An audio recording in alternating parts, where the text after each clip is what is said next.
next question Mr. Ford will answer first, and clearly every single one of our candidates here has at least 3 children. So, excluding the experience you have with your own children, unless you want to talk about that for 2 minutes, what other kind of experience do you have with kids? I've been a dad, I am a dad, a teacher, a coach, principal, superintendent, so I've had all these variety of experiences of working with kids. And what I found is that we got to trust kids. I can give you several examples of that. When I came into Mitchell and we were a school that only had 1,000 kids and things weren't going real well, and there's a lot of challenges. What we did to get that thing turned around, more than anything else, is we brought kids at the table to say, we need your help. This is how we want our assemblies to be. You get to create them, but doggone it, here's what we can't do, but you can do whatever else after that. And you know what? When you give kids the chance to create, give them a few parameters, amazing things occur. But you got to trust in kids. When you have problems, turn to kids. Okay? Some of our roughest times, whether it's been at Mitchell or Sheridan or now in District 11, is to go up and ask kids, what are you thinking about this? And when you get their feedback, I'll tell you what, you know this as parents, they'll tell you. Okay? They will tell you straight up. Okay? And so if we trust our kids and then empower them to be able to go out and create, amazing things will occur. Thank you, Mr. Ford. Mr. Shep?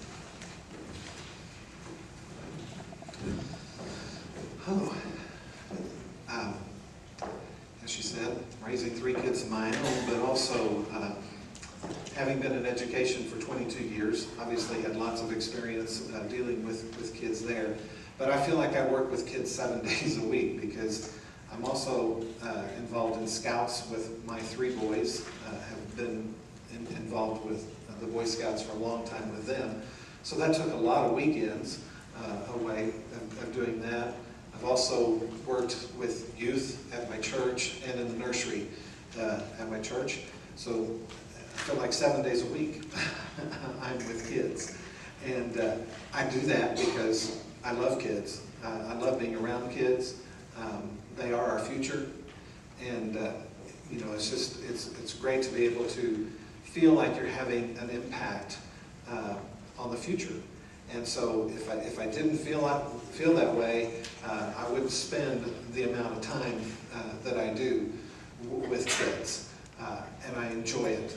I still have a passion for being with kids, being around kids, and I would agree with what the gentleman just said. You've got to listen to them. I mean, they can tell you. You can ask kids right away who are the good teachers in the building, who are the bad teachers in the building, and they can tell you. They know.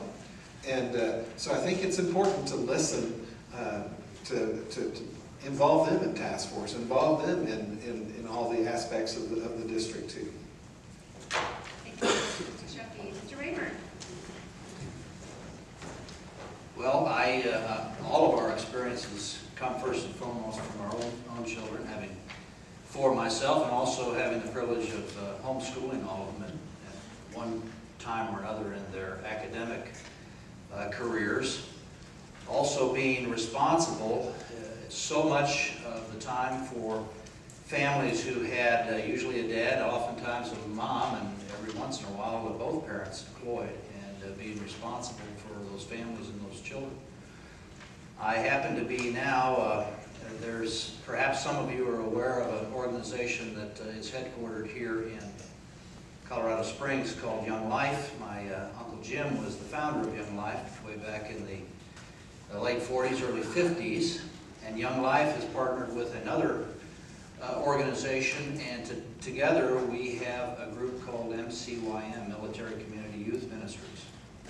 And I'm involved directly with MCYM, and we're trying to meet the needs of kids, military kids, because I'll tell you, military kids particularly are a subset of our culture that are going through tremendous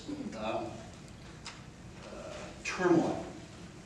Their parents are deployed, their dads come back with post-traumatic stress syndrome. They're working through amazing difficult issues in their own life. And so myself and many others are directly involved with that particular niche, of trying to reach kids, and particularly military kids. And I know here in District 49, we've got a large percentage of military kids, and we can't forget the specific and special traumas that they're working through too. Thank you, Mr. Raver. Ms. Howell? We're going to be redundant. As a parent, not only raising children and being part of grandchildren's life, but all of the scouts and everything. And a teacher. And I was a junior high teacher. I love that age group. They're just so refreshing, exhausting, but very, very refreshing. And also my priority in every position that I've been in is to visit classrooms and see kids and experience. And I am always just awed at how thoughtful they can be in discussions in the classroom, how bright they are, how important it is for us to trust them. In Steamboat, we did the Search Institute 40 Asset Survey of kids, and I was so surprised to find out the students in that community did not feel the community valued them. Oh, that tells you something.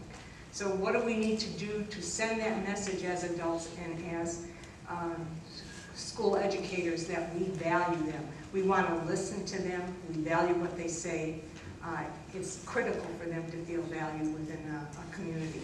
So again, my experience is not only firsthand with family, but as a teacher and as putting a priority in every position I've been in is to visit classrooms, listen to kids, have them part of processes when we can, and make it a community priority that our children are valued and that we support them to grow up to be healthy, contributing individuals, not only in our own community, but in their future. Thank you.